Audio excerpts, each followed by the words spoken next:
pwede nyo po akong i-message sa Facebook. Sweetheart, love you. So, parang yun ang Pasko nila. Mas busy sila. Sabi ko na nga ba, ito na naman eh.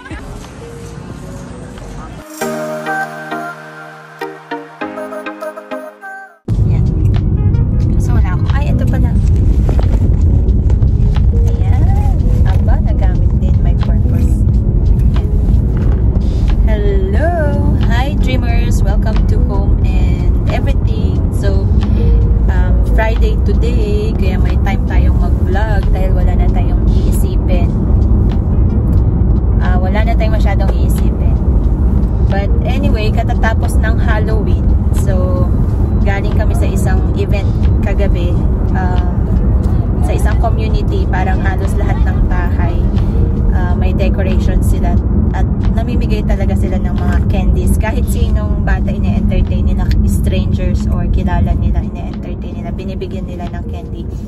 So, mapapaisip ka or matagal na rin ba kayong nag-iisip bakit ang Pilipinas ang sinasabi nilang may pinakamahabang celebration ng Pasko. So, bilang isang guro dito sa Amerika, sa observation ko lang naman, tayo sa Pilipinas, September pa lang nag-decorate na tayo ng mga Christmas decors hanggang Pasko na yun, hanggang December. Kasi nga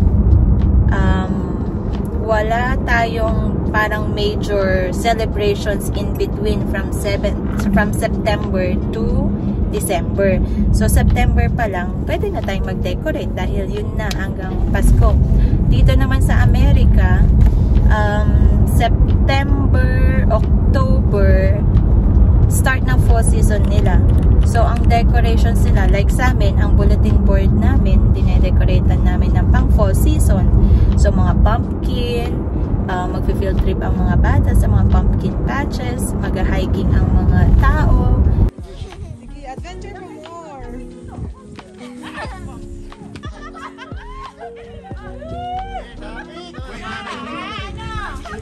Sabi ko na nga ba, ito na naman eh. We've done this before. We want this again. Ano na, Miss Bennett? Meron silang tinatawag na fall foliage, chasing fall. Yun yung mga celebrations nila. So, yun yung mga decorations nila sa mga bahay-bahay nila. So, hindi pa talaga sila pwedeng mag-decorate ng Pasko. Too early pa dahil, again, fall season decorations. Tapos, end of October, meron namang Halloween. Pinaghahandaan din nila ang Halloween, maski sa amin. Yeah. So, like sa amin, sa school, pinaghandaan din namin. Nagkaroon kami ng trick or treat.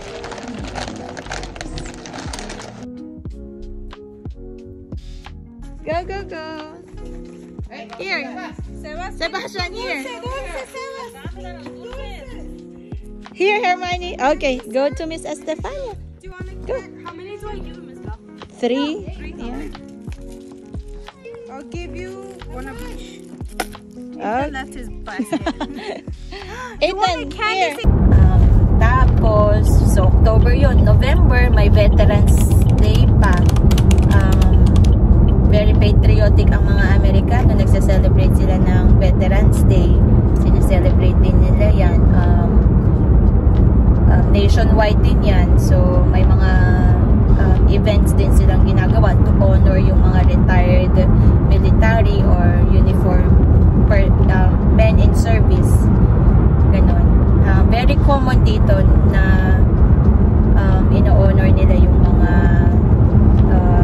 military people.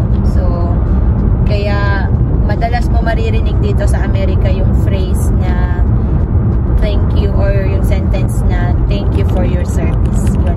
Pag nakakita sila ng mga men in uniform, automatic yun. Thank you for your service sila. Tapos, towards the end naman ng November, meron silang Thanksgiving. Yun yung pinaka na-appreciate ko talaga dito sa Amerika, yung Thanksgiving. So, parang yun ang Pasko nila. Mas busy sila sa Halloween and Thanksgiving actually kaysa sa mismong Christmas. Mga Filipino ang busy sa Christmas, pero ang mga Amerikano, mostly Thanksgiving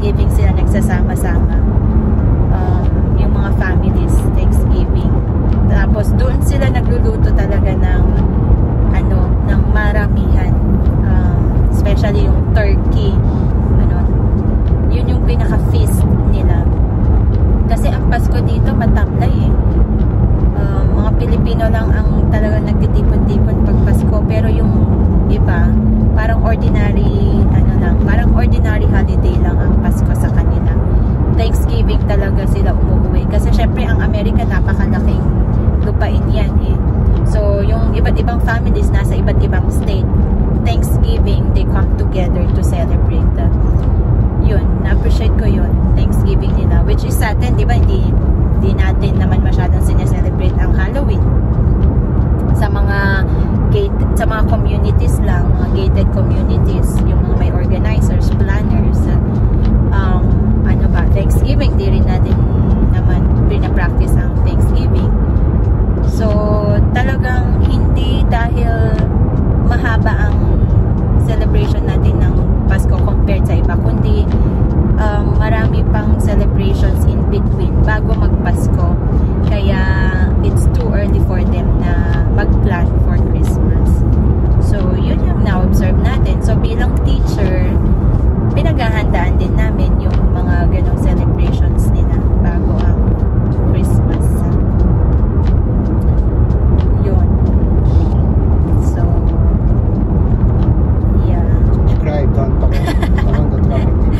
Mag-subscribe din kayo sa Facundo Tracker Tips. Subscribe. So, yun ang mga kaganapan dito sa Amerika. So, kung balak nyo po magturo or mag-apply dito sa Amerika, comment po kayo sa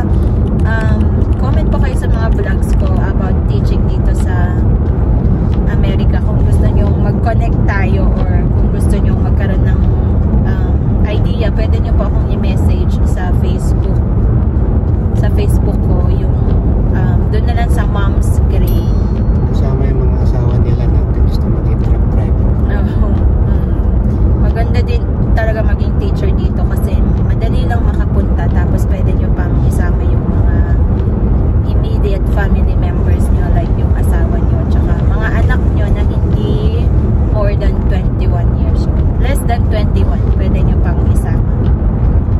Yun po. So, daming kaganapan. Sunod-sunod nga yung linggo na to, kaya medyo pagod-pagod tayo.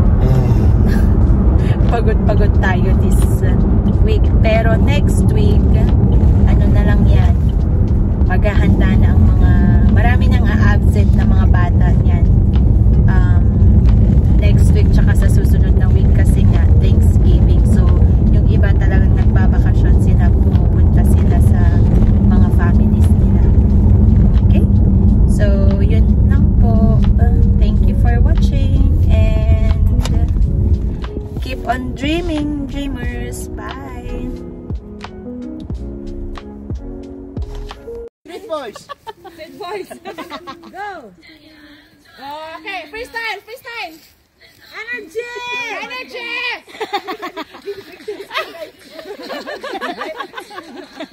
Bawal